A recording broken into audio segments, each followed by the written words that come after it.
developmental disturbances in the number of teeth are nothing but anodontia, hypodontia and hyperdontia. What does the term anodontia denote? Anodontia denotes total lack of development of all the teeth.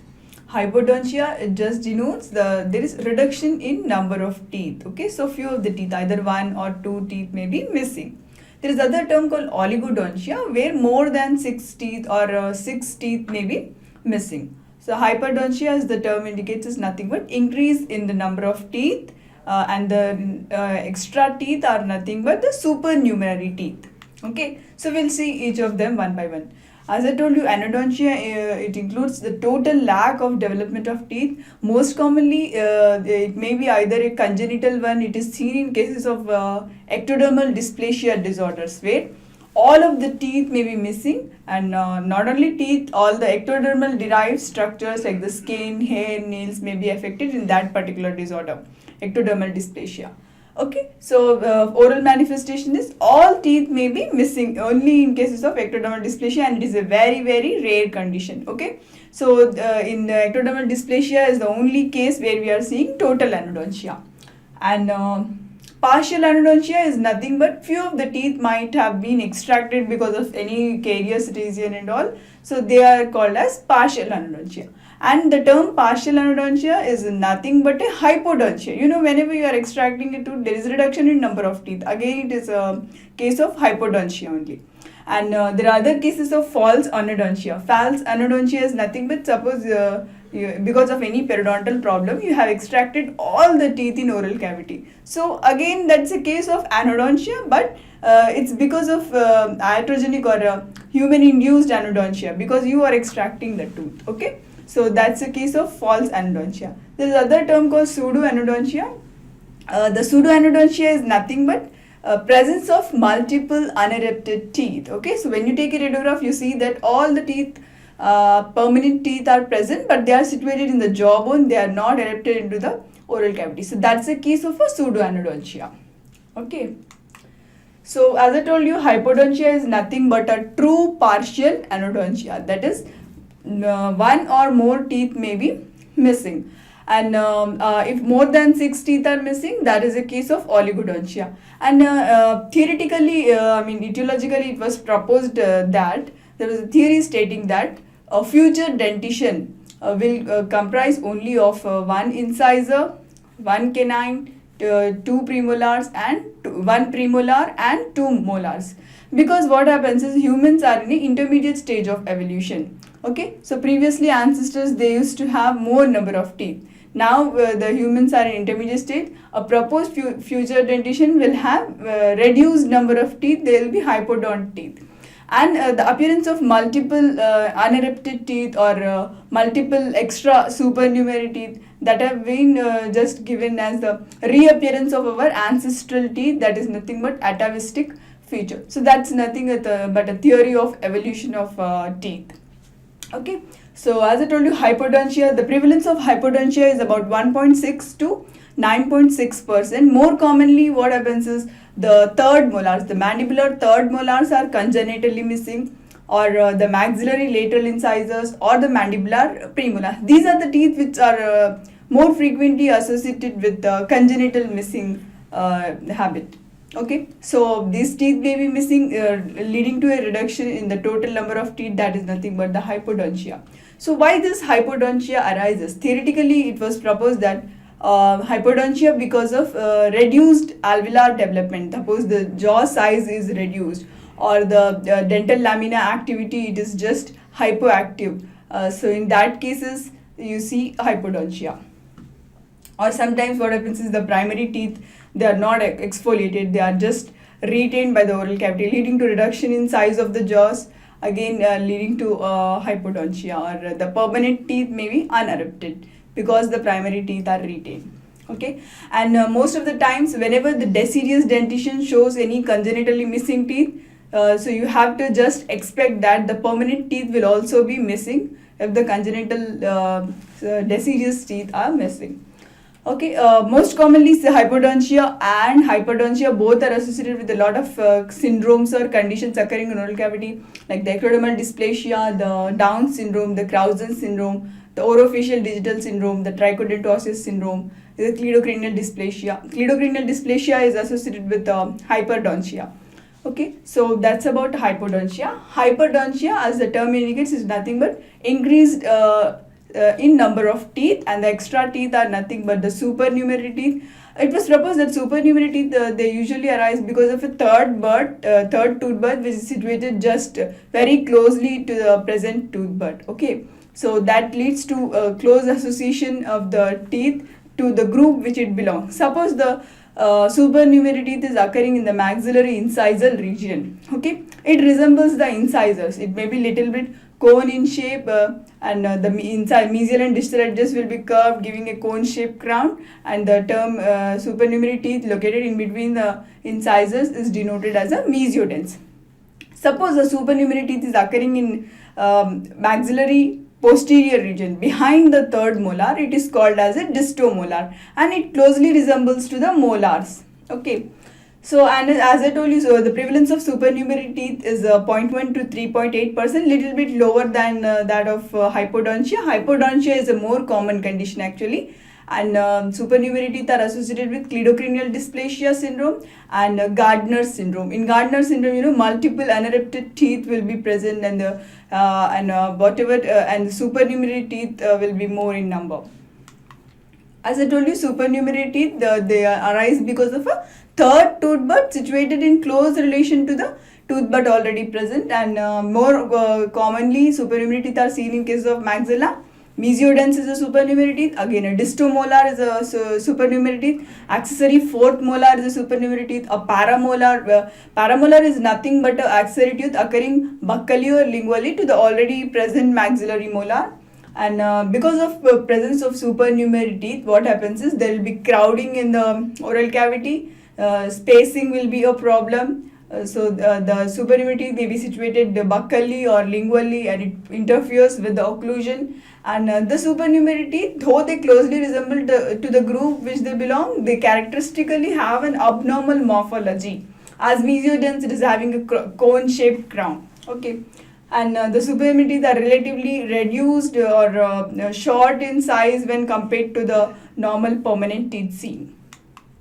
And the presence of hyperdontia indicates a hyperactivity of the dental lamina. What happens is the dental lamina or the organ from the place from where the dental organ arises, it is extremely sensitive to external stimuli. So any stimuli leads to a change in the dental lamina, leading to hyperactivity or hypoactivity. If hyperactivity occurs, hyperdontia takes place.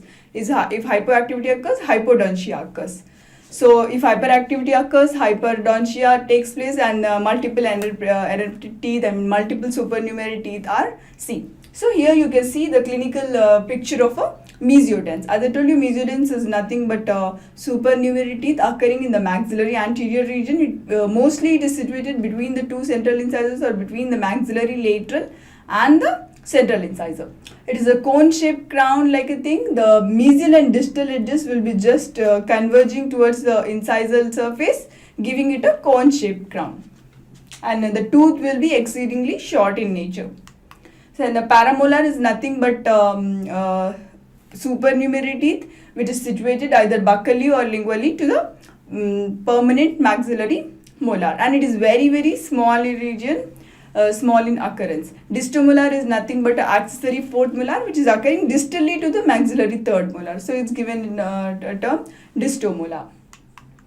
So that's about the disturbance in number of teeth. Now we'll see the disturbances in the structure of teeth. As we know, the teeth is composed of enamel, dentin and pulp. So during the formation or during embryonic development, if there is any disturbance in the proteins being laid down, you'll see the effect on the enamel, on the dentin accordingly. So we'll see what are the defects in the structure. It may be either amelogenesis imperfecta, a dentinogenesis imperfecta, enamel hypoplasia, or a dentin dysplasia. Okay, so we'll see each of them in detail. Actually, amelogenesis imperfecta, it is a condition which encompasses a group of condition denoting a defect in the structure of enamel. It was basically previously known as a hereditary enamel dysplasia, hereditary brown enamel, or hereditary brown opalescent teeth. So it is not a single entity. It encompasses a group of conditions, amelogenesis imperfecta. Okay, basically Whitcock was a person who classified amelogenesis imperfecta into varying types. Amelogenesis imperfecta, basically it's classified into three varieties. That is the hypoplastic amelogenesis imperfecta, hypomaturation amelogenesis imperfecta, and the hypocalcified amelogenesis imperfecta. The hypoplastic amelogenesis imperfecta is more common. About 60 to 70% of cases code for the hypoplastic variety. Okay, hypomaturation, only about 20 to 40% cases are seen. Hypocalcified, only about 5 to 10% cases are seen. Okay, whatever be the type, the basic defect is the alteration in structure of enamel. Either the structure of enamel or the enamel proteins being laid down are defective, or sometimes even the proteins are laid down but no calcification of enamel occurs. So what is the etiology behind the development of amelogenesis imperfecta? It is nothing but the alteration of genes which are involved in the formation and maturation of enamel. There are a lot of genes responsible for formation of enamel. Mutation of any of the genes leads to amelogenesis imperfecta. So what genes are responsible and what mutations are occurring? Okay.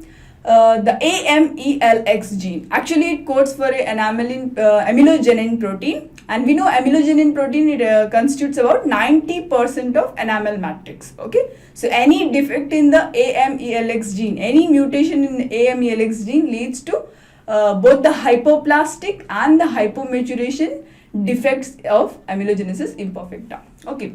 The second gene is the ENAM gene. ENAM gene normally codes for the enamel protein enamelin. Enamelin constitutes about 5% of enamel matrix. So any mutation of this gene, it leads to hypoplastic variant of amelogenesis imperfecta. Hypoplastic, it has two forms, like the autosomal dominant forms and the autosomal recessive forms. So both these forms of hypoplastic amelogenesis imperfecta arise due to mutation in ENAM gene. Then there is the MMP20 gene. Any defect in this MMP20 gene again leads to hypomaturation type of amelogenesis imperfecta, and that too autosomal recessive forms are more common because of this mutation. Okay, the other gene is the kallikrein 4 gene. Any mutation of these again leads to hypoplastic amelogenesis imperfecta. And the other is the DLX3 gene. Any mutation of this gene leads to the hypocalcified variant of amelogenesis imperfecta. So we have seen the etiology is nothing but the alteration in the genetic mutations. Okay, alteration occurring at the gene level. So mutations giving rise to defects in the structure. So we'll see what are the types. That is the hypoplastic type, the hypomaturation type, and the hypocalcified type. Okay. The hypoplastic amelogenesis imperfecta. The hypoplastic amelogenesis imperfecta is arising due to inadequate deposition of enamel matrix. So here the enamel matrix is not laid down appropriately, leading to defects in the enamel structure. Okay. There are a lot of differences in the clinical appearance of amelogenesis imperfecta, the hypoplastic variant. Okay, basically the generalized pattern of amelogenesis imperfecta seen in all individuals, it shows pitting of the enamel surface. Okay, the enamel surface will be showing depressions or pits on the buccal surfaces of the teeth. All of the buccal surfaces of all the teeth will be affected, and because of the depressions, food retention will occur and staining of that pits will be seen. Enamel between the pits, it is of normal thickness. Only wherever you see a pit, the enamel thickness is reduced, but between the pits, the enamel structure will be of normal thickness. Only wherever the pit is present, that denotes the defect in the enamel structure. Okay, and the horizontal rows of pits may be seen, and the amelogenesis imperfecta, it's of a lot of varieties. Okay, based on the inheritance pattern. Okay, so we'll see. The amelogenesis imperfecta, it has been divided into following types. The type A includes the pitted variant of hypoplastic amelogenesis imperfecta. As I told you, pitted is nothing but showing deposition of pits or depressions on the buccal surfaces of teeth. Enamel surface between the pits is of normal thickness. Then the local variant of amelogenesis imperfecta is nothing but showing the horizontal rows of pits which are just scattered on the incisal and middle third of the all the surfaces of teeth. Okay, and the smooth variant of amelogenesis imperfecta, based on its inheritance pattern, it is divided into autosomal dominant and X-linked pattern. As I told you, the smooth, as the name indicates, the enamel surface, it appears to be very smooth, shiny, glossy and hard. Okay, the defect here will be the appearances of pits and grooves on the surface of teeth, and that is for the autosomal dominant variant. And what happens is, because of the appearances of pits, the enamel surface, it appears to be opaque white to translucent brown in color, and when you see a radiograph picture, you see a peripheral outline of radio opaque enamel will be seen. Clinically, it will be appearing smooth and shiny. Radiographically, a outline of enamel will be seen. And sometimes what happens is anterior open bite will be seen. So that's about the smooth variant. And the smooth variant, which is just inherited as X-linked dominant mutation, it exhibits a lionization effect. Lionization effect is nothing but what happens is, on the 16th day of embryonic life, suppose the individual is having two X chromosomes, one X chromosome will be deactivated. Normally what happens is, the individual derives two X chromosomes, one X chromosome from the maternal side and one X chromosome from the paternal side. So one of it is inactivated, right? And suppose if one X chromosome codes for the normal enamel, the other X chromosome, it codes for the defective enamel. So that accounts for the alternating bands of normal and abnormal enamel seen on the surface structure in cases of the smooth surface hypoplastic amelogenesis imperfecta. Okay, now the other variant is the rough variant of hypoplastic amelogenesis imperfecta. It is inherited as an autosomal dominant form. As the name indicates, the enamel surface appears to be extremely rough.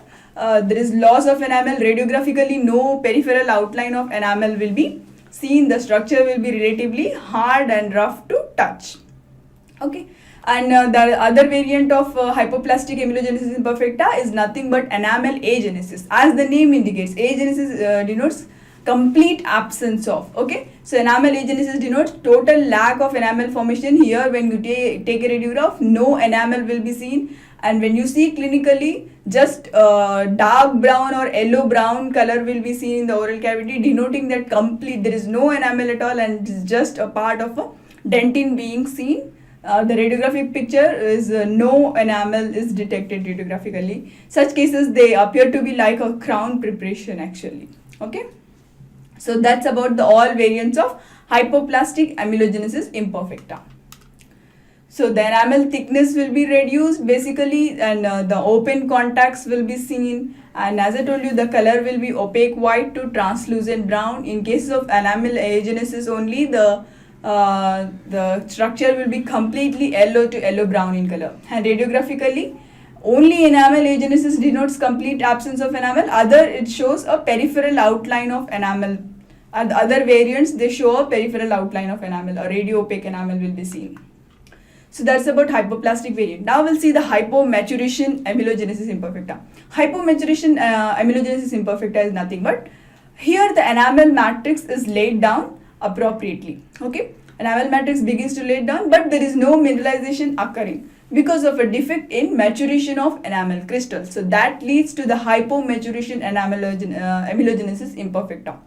So initially the enamel, when it is erupted in the oral cavity, it is normal on eruption. Once the development starts, the matrix being laid down, and then because there is no maturation of the enamel structure, the enamel becomes very, very soft, and it just tends to chip off from the underlying dentin. Okay, so the affected teeth will be normal in shape when they erupt in oral cavity. So after few days of development, what happens is, the enamel surface, it just chips off from the underlying dentin. Clinically, they appear to be opaque white to brownish yellow in color. The characteristic of this hypomaturation variant is that enamel surface will be extremely soft. Okay, just if you take a probe and try to see the surface or observe the surface, the enamel tends to chip off from the dentin. And radiographically, you see that the radio density of enamel, it's just similar to the dentin structure. And there are a lot of variants of again this hypomaturation amelogenesis imperfecta.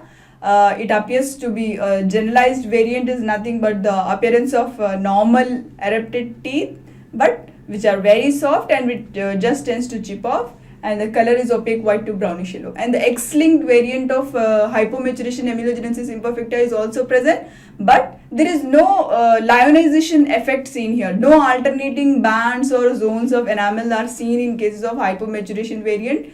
And there is another characteristic form. There is a smooth variant of this hypomaturation amelogenesis imperfecta.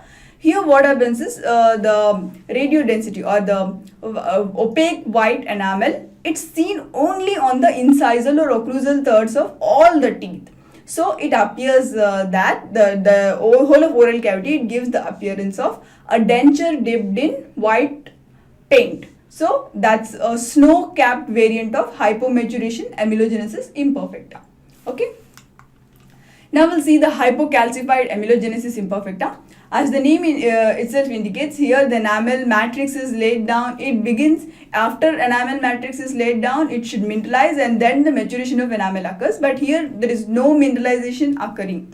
Okay, that accounts for the defect of enamel structure. The affected teeth, they will be normal in shape, and the enamel will also be normal in thickness, but it will be very weakly calcified because there is no mineralization happening. So ultimately it just fractures off from the underlying dentin, and the clinical appearance of enamel will be, it will be very soft, and it will range from color from yellow brown to orange in color. Yeah, you can see the clinical picture there. The enamel surface is very soft. It just fractures off from the underlying dentin, and because of the softness, it leads to rapid calculus opposition. So coronal enamel, what happens is because of extreme softness, no calcification is present. Because after few years of eruption, the teeth just lose all of their enamel, the coronal enamel especially. And radiographically, the radiodensity of enamel and dentin both will be similar again. Okay, so that's about the amelogenesis imperfecta. Different variants and clinical problems associated with amelogenesis imperfecta. Because the enamel is being completely lost, you'll have problems in aesthetics because of the characteristic color of amelogenesis imperfecta. There is a cosmetic problem associated, and enamel is lost, so dentin just becomes exposed to oral cavity. So features of dentinal hypersensitivity, aesthetics problem will be seen. To counteract, there is a increased, to counteract this problems, you have to just treat the associated condition. Like you cannot treat the amelogenesis imperfecta, but because it is a genetic defect, right? So you can take care, like whatever teeth are affected, you can just make crowns for that particular teeth. Full veneer crown or partial veneer crown will help in protection of that particular tooth structure. And other defect associated with amelogenesis imperfecta is the decrease in vertical dimension that leads to reduced development of jaws in the ultimate future. Okay. Enamel hypoplasia is another defect in enamel structure. It is basically what happens is here there is defective formation of enamel matrix. Okay, the matrix is not laid down appropriately. So what is the etiology for enamel hypoplasia? Enamel hypoplasia may be arising due to a lot of environmental factors. It may be either hereditary, or it may be due to some underlying diseases like measles. It may be due to nutritional deficiencies. It may be due to the occurrence of congenital syphilis. It may be due to occurrence of trauma, or it may be associated due to excessive fluoride consumption. So we'll see each of them, why this defect in matrix formation is occurring. We know ameloblasts are very sensitive to external stimuli. Okay, so during formation stages, if any injury to the ameloblast occurs during the development of enamel organ, it leads to defect in the enamel matrix being laid down, and ultimately the structure of enamel is disturbed. Okay. Hypoplasia occurs only if injury to ameloblast is occurring during the formative stages of enamel only. Once enamel matrix is laid down and the proteins are deposited and calcification has occurred, if injury occurs at that state, there is no use, no effect of the disease occurs. Okay, during formative stages only, if ameloblasts are affected, you see the features of hypoplastic enamel. Okay. After calcification, no such defects occurs. So we'll see what level of hypoplasia is occurring because of the associated deficiencies.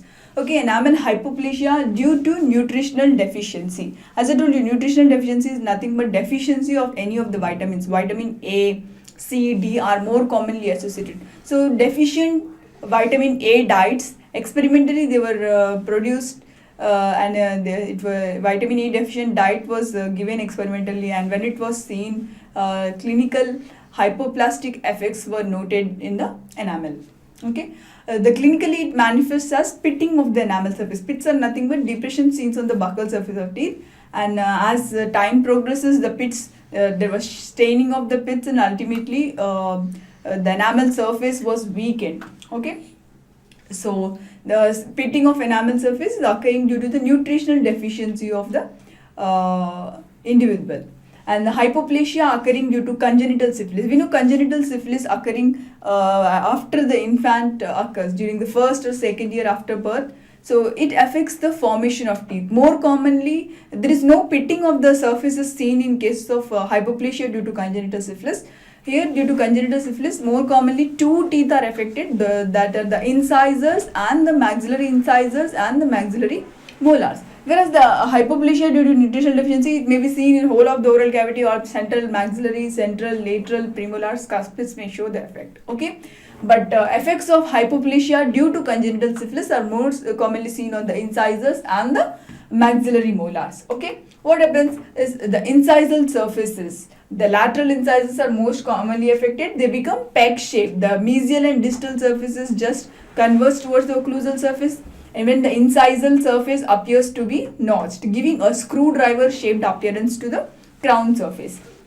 Okay, it's also called a crescent shaped deformity of the crown. So such incisors which exhibit a hypoplasia are given the term Hutchinson's incisors.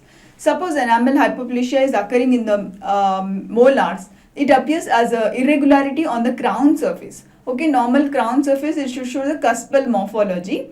But here, in cases of congenital syphilis, the crown structure is affected. It shows globules of enamel on the occlusal surface, giving agglomerate of enamels on the occlusal surface. So that's given the term mulberry molars for the enamel hypoplasia affecting the maxillary molars. Okay.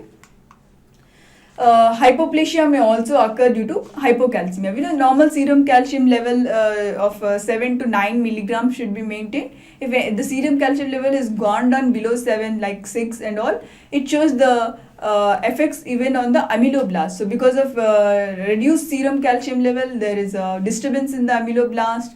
As I told you, ameloblasts are the cells which are very sensitive to any external stimuli because they are extremely sensitive in metabolic function. Ultimately, when the serum calcium level is reduced, it has its effects on ameloblast, and enamel hypoplasia is seen. Okay, and clinically you can just observe the pitting of enamel surfaces, and the defects of the enamel hypoplasia, the clinical appearances, they almost appear to be similar to the amelogenesis imperfecta. The pitting of surfaces seen there. But here underlying associated etiology of the hypoplasia is we can just correlate with the etiology here. But whereas in amelogenesis imperfecta, it is a genetic defect. Okay. Then hypoplasia occurring due to the birth injuries, more commonly during the birth of the infant. At the time of birth, you can see the neonatal line occurs. It's just the line which indicates the enamel form before birth and after birth. There is just a distinction between the enamel form before birth and after birth. So neonatal line is basically, it indicates a disturbance of the underlying enamel and dentin formation. So it's also indicative of trauma during that period occurring. Okay, and it may be a hypoplasia, enamel hypoplasia. And hypoplasia due to any infection occurring is also known as Turner's hypoplasia. What happens is, suppose there is a periapical infection of a deciduous premolar or deciduous molar, the underlying premolar, whatever permanent premolar, whatever is erupting, the ameloblasts of that permanent premolar are affected, ultimately leading to hypoplastic enamel. A bacterial infection of the deciduous teeth, the periapical infection, it just protrudes and extends in the periapical area and involves the developing permanent teeth and shows its effects on that permanent teeth. Clinically, they show mild to brownish discoloration of the enamel surface, and pitting of enamel surface is seen.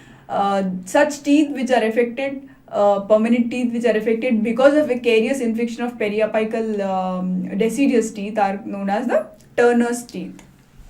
Most commonly affected are the maxillary incisors or the premolars. That is a single tooth hypoplasia seen. Okay, hypoplasia due to fluoride. As I told you, fluoride, it has a karyostatic effect, but when excessive fluoride consumption is there in few fluoride areas, like the endemic areas which have a lot of fluoride, so if that fluoride is incorporated into the enamel during formative stages, it leads to discoloration of the teeth and ultimate mottling of enamel is seen. So that's also a form of hypoplasia of enamel. Clinically, it appears initially as just opaque white flecks of the enamel surfaces or yellow-brown discoloration of the enamel surface may be seen. In severe fluorosis cases, pitting and brownish staining of enamel may also be seen.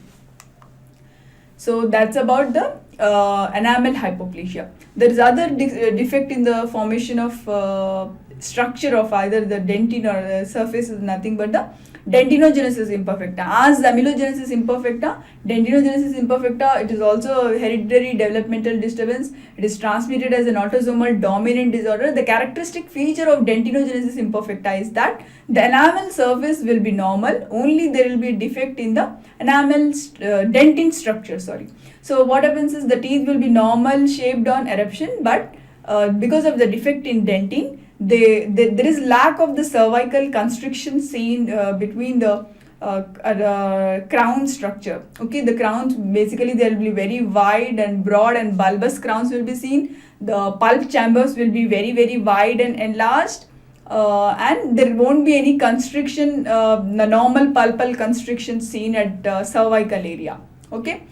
It's also known as hereditary opalescent dentin. The etiology for occurrence is nothing but a mutation in the gene which codes for the dentin silophosphoprotein. It is nothing but a component of the organic matrix of dentin.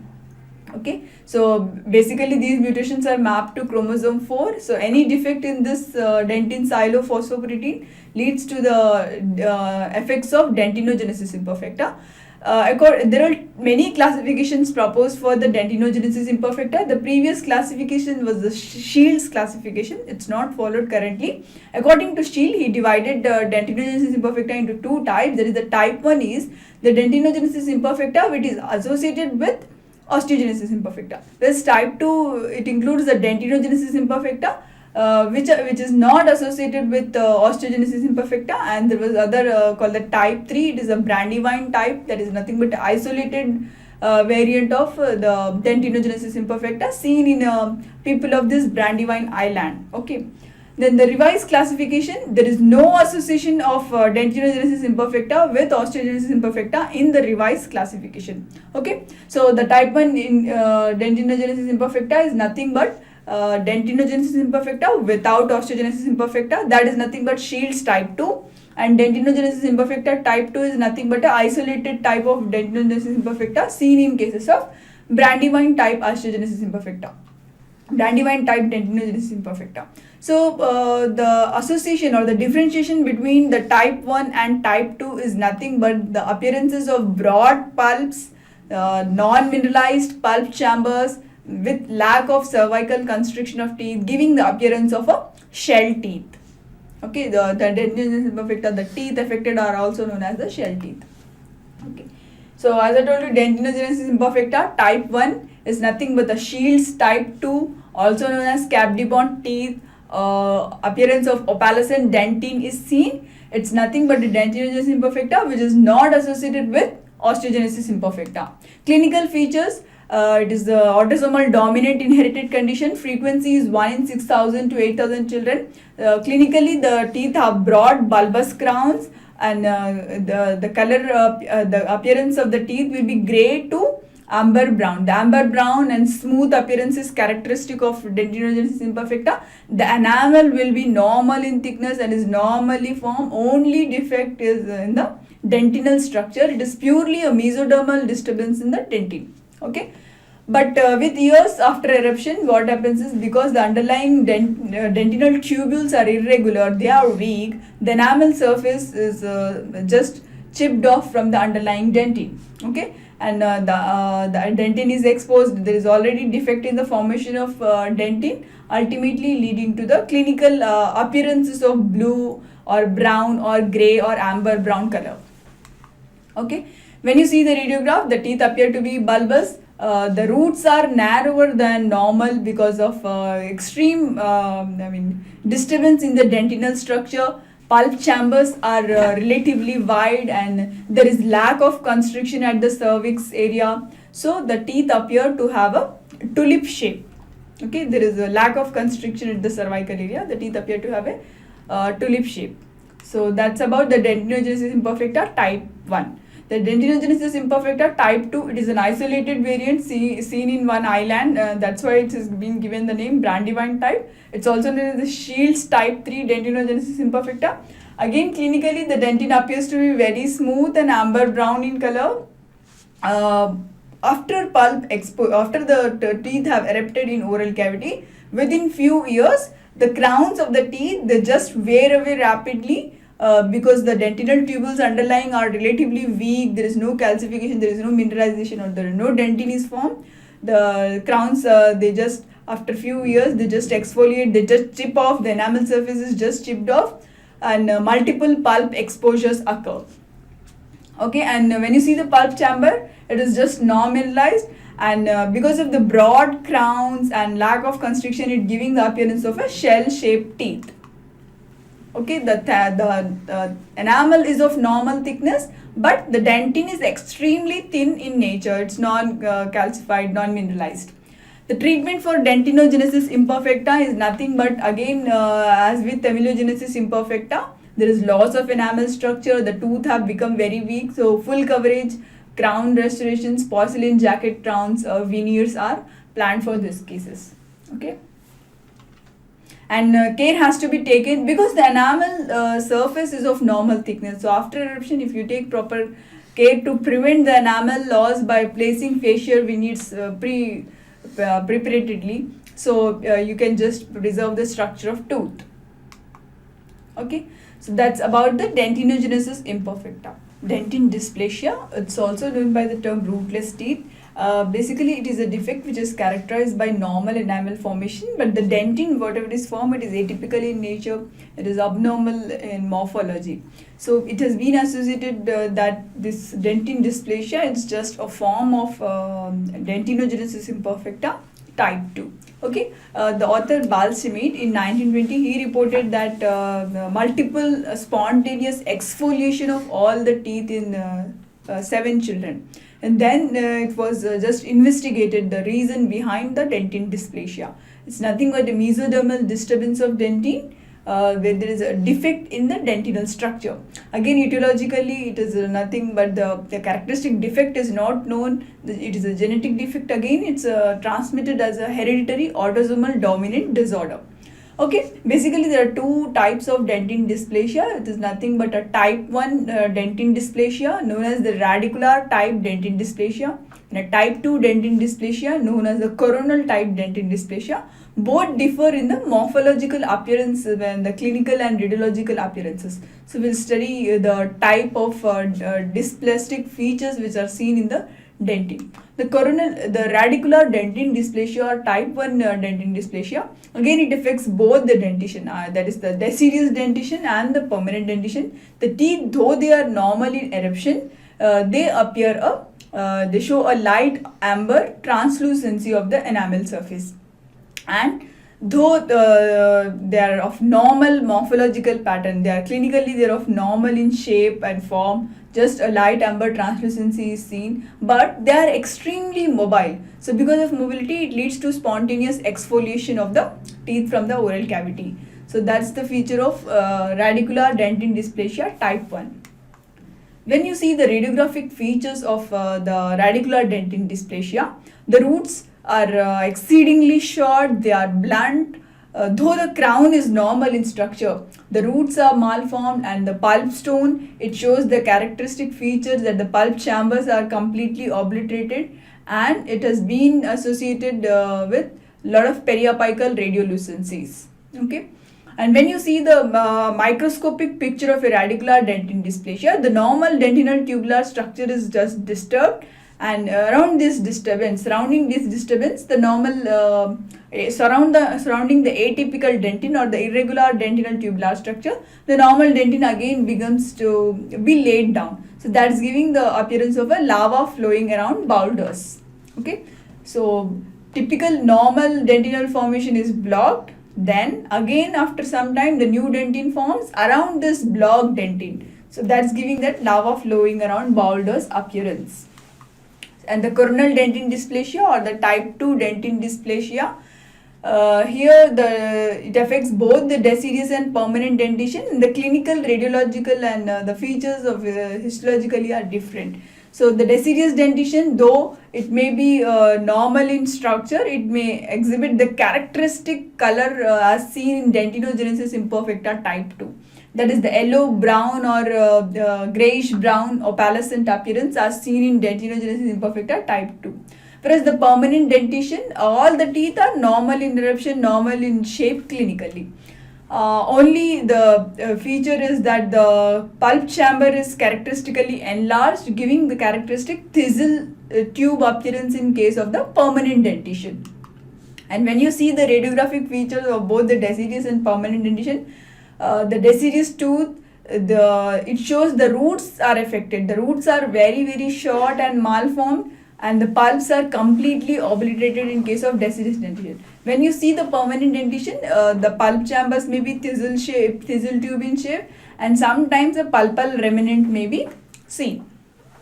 Okay, when you see the microscopic picture or the histologic picture of such altered dentin, you see that the coronal dentin formation is normal. There is a amorphous and atubular dentin seen in the roots, and with the dentinal tubules are irregular, they are reduced in number, and the pulp shows this effect that it has a lot of pulp stones and denticles seen in the pulp chamber. So the treatment for dentin dysplasia is nothing but as we have done in the dentinogenesis imperfecta. There is placement of crown if the defects are of cosmetic in appearance, that because of the characteristic color change at all. Okay, and the spontaneous exfoliation as such could not be controlled because it is a defect morphologically in the formation of roots. So that's why the term rootless teeth has been given to dentin dysplasia, because the roots are very, very short. There is abnormal morphology even in the pulp chambers and the roots that's contributing to the spontaneous exfoliation of such teeth. It's a genetic defect, so no control in our hands. In the regional odontodysplasia, it is another defect seen in the structure of teeth, that is also known as the ghost shaped teeth, also known by other terms as odontodysplasia or odontogenesis imperfecta. Here the abnormality of structure formation is seen in the enamel and dentin, both enamel, dentin and even the pulp. Characteristically, there is lack of formation of enamel and dentin, we can tell like that. The etiology for this regional odontodysplasia is unknown. It may be some form of trauma, some systemic illness occurring, or any hidden cause which is not traced. Okay, it may be unknown also. The clinical features of teeth are, the teeth do not erupt into oral cavity. Suppose the permanent teeth are affected by this condition, regional odontodysplasia. The permanent teeth do not erupt in oral cavity. They are just situated within the jaw bones only. And it is an isolated defect seen on any side of the oral cavity, either the maxilla or the mandible. The maxillary incisors, laterals or canines may be affected, or even the mandibular teeth may be affected. And sometimes when the teeth erupt in oral cavity, they appear to be yellow brown in color with a rough surface. As I told you, the regional odontodysplasia, basically it is a defect in both the enamel structure and the dentinal structure. So when you see a radiograph of such a teeth, at that time you can make out that no enamel or dentin is seen, or the very thin outline of enamel and dentin will be seen. The radiodensity of enamel and dentin both will be similar, and because of extreme reduction in the enamel and dentin formation, the pulp chambers will be relatively larger in size, and the pulp occupies whole of the tooth structure. So that's why the term ghost teeth has been given to such teeth. Okay. enamel layer is only not evident in such cases, and even the roots are very short and with open apices. Treatment for such teeth is nothing but extraction of the involved tooth, because even if it erupts in oral cavity, immediate pulp exposure will be seen because the enamel and dentin layer is not evident. So ultimately it has to just go for extraction.